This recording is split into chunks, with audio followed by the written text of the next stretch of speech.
అందరికీ నమస్కారం అండి. ఈరోజు మనం జీవి రమేష్ గారు రచించిన ఇచ్చట చిట్కాలు పాటించబడను అనే ఓ చక్కటి కథను విందాం. ఇక కథలోకి వెళ్దాం. సుబ్బు అలియా సుబ్రహ్మణ్యం షర్టు జోబులోంచి ఫోన్ ముచ్చటగా మూడోసారి మోగుతోంది. ఇప్పటికే ఆఫీస్కి లేట్ అయింది. ఈ రోజు కూడా బాస్ చేత అక్షింతలు తప్పవు అనుకుంటూ అభిమన్యుడిలా చాకచక్యంగా ట్రాఫిక్ పద్మవ్యూహాన్ని ఛేదిస్తూ బైక్ ని నడుపుతున్నాడు. మళ్లీ మరోసారి మోగింది చరవాణి. సుబ్బు మనసు కీడు శంకించింది. ట్రాఫిక్ సిగ్నల్ దగ్గర రెడ్ లైట్ పడటంతో బైక్ ఆపి ఫోన్ చూశాడు. గుండె గంటకి 150 మైళ్ల వేగంతో కొట్టుకుంది. అది తన భార్య పద్దు నుంచి వచ్చిన కాల్. భార్య ఫోన్ అంటే ప్రతి భర్తకి కాస్త కూస్త గుండె లయ తప్పుతుంది. కాని సుబ్బుకి భార్య ఫోన్ అంటే కాళ్ళు వణుకుతాయి, మాట తడబడుతుంది, చెమటలు పడతాయి. దెయ్యాలంటే భయపడే మనిషి ఒంటరిగా చీకట్లో హర్రర్ సినిమా చూసినట్లు ఉంటుంది అతని పరిస్థితి. అలాంటిది 3 మిస్డ్ కాల్స్ అంటే మాటలా? మళ్లీ ఫోన్ మోగింది. టెన్షన్ తట్టుకోలేక ఆన్సర్ చేశాడు. అంతే, అట్నుంచి ఏమండి కెవ్వు నా కేక. ఏమైంది పద్దు? భయం నీరసం కలగలిసిన గొంతుతో అడిగాడు. మీరు ఏ రంగు షర్టు వేసుకున్నారు? ఆకుపచ్చ. కొంప మునిగింది. మీ జాతకానికి ఇవాళ మీరు నీలం రంగు షర్టు వేసుకోవాలి, లేదంటే ఇబ్బందుల్లో పడతారు. అర్జెంటుగా ఇంటికి వచ్చేయండి. ఈ విషయానికి ఇన్ని ఫోన్లా? ఇప్పటికీ ఆఫీస్కి లేట్ అయింది. రేపు చూద్దాంలే. ఏం కుదరదు, ఇప్పుడు రావాల్సిందే. హుకుం జారీ అయింది. రానంటూ సుబ్బు, కుదరదంటూ పద్దు. తెలుగు టీవీ సీరియల్లా వాదన కొనసాగుతోంది. గ్రీన్ సిగ్నల్ పడిన సంగతిని సుబ్బు పట్టించుకోలేదు. వెనకనున్న వాహనదారుల హారన్ల మోతతో ఆ ఏరియా దద్దరిల్లిపోతుంది. అక్కడే ఉన్న ట్రాఫిక్ పోలీస్ కోపంగా సుబ్బు దగ్గరికి వచ్చాడు. ఏయ్, ట్రాఫిక్ లో ఈ న్యూసెన్స్ ఏంటి? బండి సైడ్కి తీ. ఫోన్ మాట్లాడడానికి ట్రాఫిక్ జామ్ చెయ్యాలా అంటూ గయ్యమన్నాడు. వద్దు, ట్రాఫిక్ పోలీస్ పట్టుకున్నాడు, మళ్ళీ ఫోన్ చేస్తాను అంటూ పెట్టేశాడు. పేపర్లు తీ. సార్, బ్యాగు ఇంట్లో మర్చిపోయాను. అందులో అన్ని పేపర్లు ఉన్నాయి. ఆఫీస్కి ఇప్పటికీ లేట్ అయ్యాను సార్, ప్లీజ్ నన్ను వదిలేయండి. పేపర్లు కూడా దగ్గర లేవా? దీనికి తోడు ట్రాఫిక్ అడ్డం పడి న్యూసెన్స్ చేస్తున్నావా? సుబ్బు ఏదో చెప్పబోయేలోగా మళ్లీ ఫోన్ మోగింది. ఏమండి, వస్తున్నారా? అబ్బా, ఆపవే నీ గోల. ఇక్కడ పోలీసులు నన్ను వదలటం లేదు. అసలు మిమ్మల్ని పోలీసు నిజంగానే పట్టుకున్నాడా? అబద్ధం చెప్పాల్సిన అవసరం నాకేంటి? ఆ పోలీసుతో నువ్వే మాట్లాడు అంటూ ఫోన్ చేతిలో పెట్టి తన స్ట్రెస్ ను బదిలీ చేశాడు. అమ్మా, మీ ఆయన? అది కాదమ్మా, ట్రాఫిక్ రూల్స్. పూర్తి వాక్యాలు మాట్లాడే అవకాశం ఆ అమ్మాయిక రక్షణాధికారికి దొరకటం లేదు. ఓ 5 నిమిషాల తర్వాత ఫోన్ సుబ్బు చేతిలో పెట్టాడు. అర్జెంటుగా ఇంటికి వెళ్లి షర్టు మార్చుకుని ఆఫీసుకు పో. ఇంకెప్పుడు నాకు కనిపించుకో. ఆఫీస్ టైం అయిపోయింది సార్. ఉదయాన్నే ఏంటయ్యా ఈ న్యూసెన్స్? నిన్ను ఇంటికి పంపించమని మీ ఆవిడ నాకు వార్నింగ్ ఇచ్చింది. ఇప్పుడు నీకేదైనా జరిగితే నాదే బాధ్యతంట. ఏదైనా ఉంటే ఇంట్లో తేల్చుకోవాలి. రోడ్ల మీద పంచాయతీలేంటి? అర్జెంటుగా ఇంటికెళ్ళు. కసురుకుంటూ అక్కడి నుంచి తప్పించుకున్నాడు. ఇక లాభం లేదని బైక్ వెనక్కి తిప్పాడు సుబ్రహ్మణ్యం. అతనికి ఇలాంటి అనుభవాలు కొత్త కాదు. భార్య పద్దు అలియాస్ పద్మావతి, 8 ఏళ్ల కొడుకు బంటి. ఓ చిన్న చింతలు లేని కుటుంబం తనది. కొన్నాళ్ల కిందటి వరకు అంతా బాగానే ఉండేది. పద్దు సోషల్ మీడియాకు అలవాటు పడ్డాక కష్టాలు వచ్చి పడ్డాయి. రకరకాల ఛానల్స్, యూట్యూబ్ వీడియోలు, వాట్సాప్లలో వచ్చే వాస్తు, జాతక, ఆరోగ్య, సౌందర్య వంట చిట్కాలను చూడటం, పాటించటం మొదలుపెట్టింది. మొదటి ప్రయోగం మామగారితో మొదలైంది. కోడలు ఎప్పటినుంచో రమ్మంటోందని పల్లెటూరు నుంచి అత్తగారు, మామగారు ఇంటికొచ్చారు. మామగారు కాస్త లావుగా ఉంటారు. ఓ ఉషోదయాన గుబురు మీసాలు గడ్డాలాయన ఒకడు యూట్యూబ్లో పద్దుకి కనిపించాడు. ఓ 2-3 ఆకుల పేర్లు చెప్పి వాటి కషాయం తాగితే 4 రోజుల్లో 20 కేజీల బరువు తగ్గిపోతారని చాలా కాన్ఫిడెంట్ గా చెప్పాడు. వెంటనే పద్దు సదరు ఆకులతో కషాయం తయారు చేసి 2 సార్లు మామగారి చేత తాగించింది. అంతే, ఆయనకి విరేచనాలు మొదలయ్యాయి. బాత్రూంలోకి వెళ్లటం, రావటం, ఇలా ఓ పూటంతా ఆయన చాలా హడావిడిగా గడిపాడు.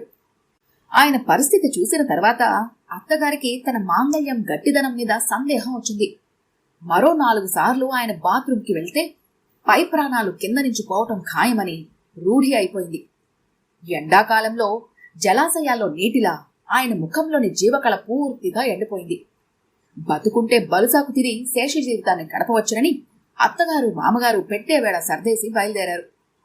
నాన్న, ఓ 4 రోజులు ఉండండని సుబ్బు బతిమాలుతున్న వాళ్ళు వినలేదు. మామగారికి నడిచే ఓపిక లేకపోయినా అత్తగారికి సాయంతో బాక్కుంటూ దేక్కుంటూ ఇంటి నుంచి బయటపడ్డారు. ఆ తర్వాత ఆ పుణ్య దంపతులెప్పుడూ కొడుకు ఇంటివైపు కన్నెత్తి చూడలేదు. మీ నాన్నగారు చచ్చి బతికారా నాయన, 10 కిలోల బరువు తగ్గిపోయారు. వెళ్లిన 2 వారాల తర్వాత ఫోన్లో అతని తల్లి భోరుమంది.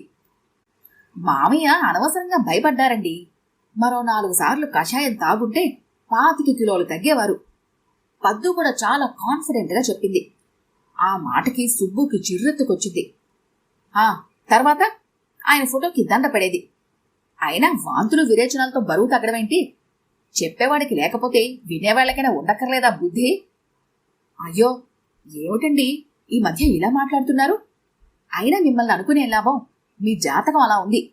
ఆ ఛానల్లో ముందే చెప్పారు. ఏం చెప్పారు? క్యూరియస్గా అడిగాడు. మీరు కొన్నాళ్ల పాటు ఇలానే పిచ్చి పిచ్చిగా ప్రవర్తిస్తారట. ఆ మాటకి సుబ్బు నవ్వు నవ్వాడు. ఆ నవ్వులో కాస్త జాలి, కాస్త విరక్తి లాంటి చాలా ఎమోషన్స్ ఉన్నాయి. పూర్తి స్థాయిలో అర్థం తెలియాలంటే ఆ నవ్వు మీద పెద్ద ఎత్తున పరిశోధనలు జరగాల్సిందే. మొబైల్లో రోజు వీడియోలు చూడటం, వాటిలో చెప్పిన ప్రకారం ఇంట్లో తగు చర్యలు తీసుకోవటం పద్దుకి నిత్యకృత్యమైపోయింది. ఇలా చేస్తే గుండె జబ్బు మాయం, ఈ పూజ చేస్తే మీ ఇంట్లో సిరి సంపదలు వెల్లువెత్తుతాయి, ఈ రంగు బట్టలే మీ దరిద్రానికి కారణం, ఇలాంటి వార్తలు చదవటం, వీడియోలు చూడటం భర్త మీద కొడుకు మీద ప్రయోగించడం వల్ల సుబ్బు బంటి విడివిడిగాను కలిసికట్టుగాను చాలాసార్లు గుండెలు బాదుకున్నారు. సుబ్బుకి జుత్తు ఒత్తుగా ఉండేది. అతని కర్మకాలి ఓ 4 తల వెంట్రుకలు ఊడిపోయాయి. ఈ నూనె వాడితే ఒక్క వెంట్రుకు కూడా ఊడదు అన్న వీడియో పద్దుకి యూట్యూబ్లో కనిపించింది. అంతే, ఊళ్ళో బజార్లన్నీ వెతికి నానా రకాల పదార్థాలతో నూనె తయారు చేసింది. యుద్ధ ప్రాతిపదికన సుబ్బు తలకి ఓ 4 రోజులు పట్టించింది. దెబ్బకి అతని తల మీద ఉన్న 4 ఎకరాలు 2 ఎకరాలు ఎగిరిపోయాయి. సుబ్బు గుక్క పెట్టి ఏడ్చాడు. ఈ నూనె రాయబట్టే నీకు ఆ మాత్రం జుత్తైనా మిగిలిందని పద్దు వాదన మొదలుపెట్టింది. సుబ్బు కూడా వెనక్కి తగ్గలేదు. కాసేపు అరుపులు కేకలతో ఇల్లు ప్రతిధ్వనించింది. నాన్న, అమ్మతో నువ్వు అరగంట నుంచి ఫైట్ చేస్తున్నావు. నీ తల మీద మిగిలిన 2 ఎకరాల్లో ఇప్పటికిప్పుడు 1/4 ఎకరం పోయింది. ఇలా నువ్వు వాదిస్తూ ఉంటే రేపటి నుంచి నీకు షాంపూ, దువ్వెన లాంటి వస్తువుల అవసరం ఉండదని సలహా ఇచ్చాడు పుత్రరత్నం. చిన్నపిల్లాడైన వాడి లోక జ్ఞానానికి సుబ్బుకి ముచ్చటేసింది. భార్యతో వాదించడం కంటే బంగాళాఖాతాన్ని ఏదడం సులువని తెలిసొచ్చింది. ఓసారి అపార్ట్మెంట్లో అత్యవసర రహస్య సమావేశం జరిగింది. సుబ్బుని చీఫ్ గెస్ట్ గా ఆహ్వానించారు. కమిటీ ప్రెసిడెంట్ అధ్యక్షతన జరిగిన సమావేశంలో పద్దు చిట్కాల వల్ల తమకు ఎదురైన అనుభవాలను నెమరు వేసుకున్నారు. ముందుగా సెక్రటరీ భుజంగం మాట్లాడుతూ, మా ఆవిడకు మోకాళ్ళ నొప్పులున్నాయి. మా కర్మకాలి ఆ విషయం పద్మావతి గారికి తెలిసింది. తను చెప్పినట్లు చేస్తే జీవితాంతం నడకకు ఇబ్బంది పడక్కర్లేదని హామీ ఇచ్చి మా ఆవిడ చేత 4 ఆసనాలు వేయించారు. దీంతో నా సతీమణి 2 కాళ్లు పనిచేయటం మానేశాయి. ప్రస్తుతం వీల్ చైర్లో తిరుగుతున్నారు. నడవడానికి ఇబ్బంది పడక్కర్లేదు అంటే ఏదో అనుకున్నాం. కళ్లద్దాలు తీసి కళ్ళు తుడుచుకుంటూ చెప్పాడు ఆయన. మిగిలిన సభ్యులంతా ఆయన్ని ఓదార్చారు. ట్రెజరర్ గోవిందం లేచాడు. మా బావగారు బ్లడ్ టెస్ట్ చేయించుకొని వస్తుంటే పద్మావతి గారి కంటపడ్డాడు. ఆవిడ ఆ రిపోర్టు చూసి గూగుల్లో వెతికి ఆయనకు క్యాన్సర్ అని తేల్చేశారు. ఆ మాట వినగానే ఆయనకు గుండెపోటు వచ్చి టపీమని కింద పడిపోయారు. ఆసుపత్రికి తీసుకెళ్తే అక్కడ డాక్టర్లు క్యాన్సర్ లేదని తేల్చారు. గుండెపోటు ట్రీట్మెంట్ కోసం మాత్రం 5 లక్షలు వసూలు చేశారు. మా అక్క ముక్కు పిండి మరి నా దగ్గర ఆ డబ్బులు వసూలు చేసింది. ఆయనకు కూడా దుఃఖం ఆగట్లేదు. ఆ ఏడుపు బావగారికి గుండెపోటు వచ్చినందుకో 5 లక్షలు పోయినందుకో సుబ్బుకు అర్థం కాలేదు. అడిగితే బావుండదని మౌనంగా ఉన్నాడు. ఇలా దాదాపు ఓ 3 గంటలు జనమంతా తమ ఆవేదన పంచుకున్నారు. చివరకు ఓ మొదటి చివరి హెచ్చరిక జారీ చేశారు. ఇకపై పద్మావతి గారు అపార్ట్మెంట్లో ఎవరికైనా ఎలాంటి సలహాలు ఇచ్చినా, దానివల్ల ఎలాంటి అనర్థాలు వాటిల్లినా గౌరవనీయులైన సుబ్రహ్మణ్యం గారి బాధ్యత వహించాల్సి ఉంటుంది. ఆయా సందర్భాల్లో సభ్యులు మనోభావాలు దెబ్బతిని సుబ్రహ్మణ్యం గారి మీద ఎటువంటి భౌతిక దాడి జరిగినా కమిటీకి ఎలాంటి సంబంధం ఉండదు. తదనంతరం అపార్ట్మెంట్ కూడా ఖాళీ చేయాల్సి ఉంటుంది. తేడాలొస్తే తమని తన్ని తగిలేస్తామనే విషయాన్ని వాళ్లంతా మర్యాదగా చెబుతున్నారని సుబ్బుకి అర్థమైంది. క్రమంగా ఏ ముహూర్తంలో బయటకు వెళ్ళాలి, ఏ దిక్కువైపు నడవాలి, ఏ రంగు బట్టలు వేసుకోవాలి, ఏ దేవుణ్ణి ప్రార్థించాలి, ఏ పేరున్న వాళ్లతో ఎక్కువసేపు మాట్లాడాలి, ఇలాంటి ఎన్నో కొత్త చట్టాలు ఇంట్లో ప్రవేశించాయి. దీనివల్ల సుబ్బు ఆఫీస్కు రోజు లేటుగానే రావాల్సి వస్తుంది. నువ్వు రోజు ఆలస్యంగా వస్తున్నావు, మరోసారి ఇలా జరిగితే పనిష్మెంట్ తప్పదు. సుబ్బుని తన ఛాంబర్లోకి పిలిచి వార్నింగ్ ఇచ్చాడు బాస్ వెంకటేశం. పంక్చువాలిటీకి పెట్టింది పేరు ఆయన. మడత నలగని బట్టలు, ముఖం మీద చిరునవ్వుతో ఉంటాడు. ఆఫీసు టైమింగ్స్ విషయంలో చండ శాసనుడు. బాస్ హెచ్చరికకు ఏం చెప్పాలో తెలియక తలదించుకున్నాడు. సుబ్బు దేవ్యముఖాన్ని చూసి ఆయనకి జాలేసింది. అసలు నీ సమస్య ఏంటయ్యా? అనునయిస్తున్నట్లుగా అడిగాడు. సుబ్బుకి దుఃఖం పొంగుకొచ్చింది. ఏడుపుని దిగమింగుకుంటూ తన ఆవేదనంతా వెళ్ళగక్కాడు. వెంకటేశం కళ్లల్లో ఇంతేనా అన్న ఫీలింగ్ కనిపించింది. ఇదొక సమస్యటయ్యా, దీనికే ఇంత బాధపడాలా? నీ భార్య లాంటి వాళ్ళను చాలా ఈజీగా డీల్ చేయొచ్చు. మా ఆవిడ ఎప్పటినుంచో మీ ఆవిడ్ని పరిచయం చేయమంటోంది. ఆ సాకుతో ఈ రోజు సాయంత్రం అమ్మాయిని తీసుకొని ఇంటికి రా. మీ ఆవిడ్ని ఒక గంట సేపు కౌన్సిలింగ్ ఇస్తాను. నీ సమస్య పరిష్కారం అయిపోతుంది. బాస్ కళ్లల్లో ఆత్మవిశ్వాసాన్ని చూసి సుబ్బు ముఖంలో ఆశారేఖ ఉదయించింది. సాయంత్రం భార్యతో కలిసి బాస్ ఇంటికి కాస్త వేగంగా వెళ్లాడు. బాగా ముదిరిపోయిన రోగానికి మందు ఉందంటే రోగి ఎంత ఆత్రంగా ఉంటాడో అలాంటి ఆతృత సుబ్రహ్మణ్యంలో కనిపిస్తోంది. వీళ్లు వస్తున్న సమాచారం అందడంతో బాస్ భార్య వెయిట్ చేస్తోంది. ఇద్దరు ఆడవాళ్లు మాట్లాడుకుంటూ కూర్చున్నారు. ఓ గంట పోయాక వెంకటేశం వచ్చాడు.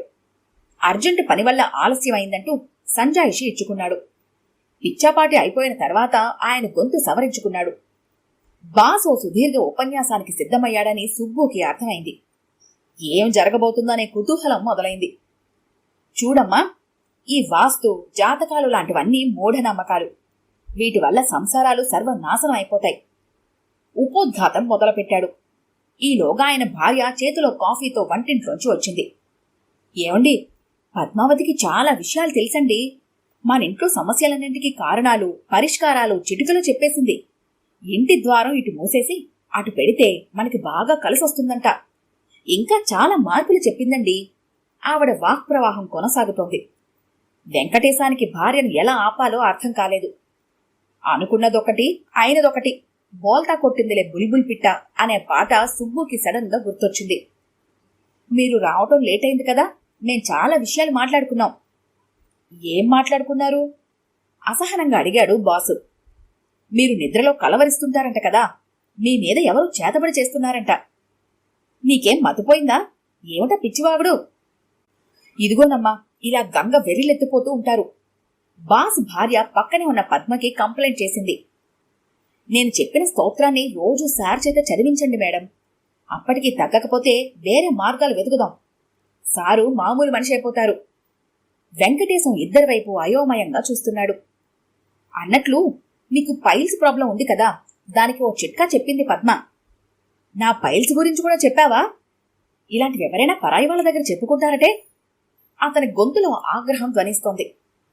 తప్పే ఉందండి, తన దగ్గర అన్ని సమస్యలకి చిట్కాలున్నాయి. ఇవన్నీ మూలసంఖ్య లక్షణాలే మేడం. నేను చెప్పినట్లు చేయండి, వెంటనే తగ్గిపోతుంది అంది పద్దు పెద్ద పైల్స్ ఎక్స్పర్ట్ లాగా. స్నానానికి ముందా తర్వాత? ఎప్పుడైనా పర్లేదు మేడం. వాళ్ళ మాటలు వింటుంటే వెంకటేశానికి చాలా చిరాగ్గా ఉంది. బాత్రూంలో కూడా గంటల కొద్దీ కూర్చుంటారమ్మా. బాస్ భార్య సమస్యని మరింత విశదీకరిస్తోంది. దానికి కూడా పరిష్కారం ఉంది మేడం. పద్మల ఉత్సాహం ఉరకలు వేస్తోంది. సుబ్బు, ఒకసారి పక్కకు రా. బాసు కోపంగా అరిచాడు. 2 నిమిషాల్లో నీ భార్యను తీసుకుని వెళ్ళకపోతే నిన్ను మర్డర్ కేసులో ఇరికించి జైల్లో వేయించేస్తాను. పళ్ళు పటపటా కొరుకుతున్నాడు. ఆయన అన్నంత పని చేస్తాడేమోననే భయంతో భార్యను తీసుకుని బయటికి పరుగు తీశాడు. బాస్ ఏమంటాడోనే భయంతో రాత్రంతా సుబ్బుకి నిద్ర పట్టలేదు. అయినా కళ్ళు మూసుకొని కదలకుండా ఉన్నాడు. నిద్ర రావటం లేదంటే పద్దు ఏ చిట్కా ప్రయోగిస్తుందో అన్న భయంతో. మర్నాడు ఆఫీస్కి 11 గంటలకు వెళ్లాడు. బాసు 12 గంటలకొచ్చాడు. నలిగిపోయిన బట్టలు, ఎర్రబారిన కళ్ళు, కళతప్పిన ముఖము. వెంకటేశాన్ని చూసి సుబ్బుకు టెన్షన్ వచ్చింది. స్టాఫ్ అంతా గుడ్ మార్నింగ్ చెబుతున్నా వినిపించుకోకుండా విసురుగా ఛాంబర్లోకి వెళ్ళిపోయాడు. ఒక్క నిమిషంలో సుబ్బుకి కబురొచ్చింది. బాస్ ముఖం చూసి జాలేసింది సుబ్బుకి. ఏమయ్యా, మాట వరుసకి ఇంటికి రమ్మంటే పెళ్లాన్నేసుకుని వచ్చేయడమేనా? నిన్న రాత్రి నుంచి మా ఆవిడ నా దుంప తెంచుతోంది. ఆరోగ్యానికి మంచిదని అదేదో జావ తాగించింది. అది కడుపులో ఉండదు, బయటికి పోదు. చచ్చాను రాత్రంతా. దీనికి తోడు నేల మీద పడుకుంటే మంచిదని మరో సలహా. ఒళ్ళంతా నొప్పులు, నిద్ర పట్టలేదు. లేటుగా లేచాను. ఈ రంగు బట్టలు మంచిదంట, ఇస్త్రీ లేకపోయినా పర్వాలేదంటూ మావిడ ఇలానే పంపించేసింది. బాస్ గొంతులో ఆవేశము, ఆవేదన, ఆగ్రహము కలిపి కనిపిస్తున్నాయి. మరి మేడం గారికి కౌన్సిలింగ్ ఇవ్వలేకపోయారా? అమాయకంగా అడిగాడు సుబ్బు. వెంకటేశానికి ఒళ్ళు మండిపోయింది. నా మీద జోకులేస్తున్నావా? అలాంటిదేం లేదు సార్, మీ టాలెంట్ మీద నమ్మకంతో అడిగాను సార్. అయినా సుబ్బు, మీ ఆవిడ డాక్టరా? మూల సంఖ్యలో కడుపుబ్బరాలు కూడా నయం చేసేస్తోందా? ఏం చెప్పమంటారు సార్, ఈవిడ గూగుల్ జ్ఞానంతో మొన్న మా ఫ్యామిలీ డాక్టర్తో వాదనకు దిగింది. చివరకు ఆవిడ్ని బయటికి పంపించి మరోసారి తన వద్దకు రావద్దని నాకు చెప్పి గౌరవంగా గెంటేశాడు. అలాంటి వాళ్లే తట్టుకోలేకపోయారంటే మన పరిస్థితి ఏంటి సుబ్బు? ఈ చిట్కాల నుంచి మనల్ని కాపాడుకోలేమా? వెంకటేశానికి ఏడుపొక్కటే తక్కువ. సార్, ఏదైనా సమస్య చెప్పండి సార్, నేను చిటికలో పరిష్కరిస్తాను. ఇలాంటివన్నీ నాకు సరదా. ఛాంబర్లోకి అప్పుడే వచ్చిన అకౌంటెంట్ పెద్ద తరహాలో అడిగాడు. బాస్ సుబ్బు వైపు చూసి, సుబ్బు, మీ ఆవిడ్ని వాళ్ళ ఆవిడికి పరిచయం చెయ్యు అని బయటకన్నాడు. మనసులో మాత్రం ఆ సరదా ఏదో తీరిపోద్ది అనుకున్నాడు. ఓ, ఇలాంటి ఫ్యామిలీ గ్యాదరింగ్లంటే నాకు చాలా ఇష్టం సార్. సుబ్బు, సాయంత్రం మా ఆవిడతో కలిసి మీ ఇంటికి వస్తానయ్యా. నువ్వెక్కడికి వెళ్ళవు కదా? అకౌంటెంట్ అడిగాడు. అస్సలు వెళ్ళను సార్, మీకోసం వెయిట్ చేస్తూ ఉంటాను.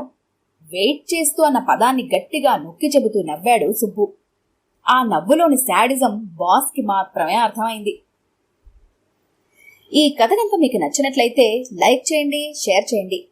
మరిన్ని ఇంట్రెస్టింగ్ కథల కోసం మా ఛానల్ని తప్పకుండా సబ్స్క్రైబ్ చేసుకోండి.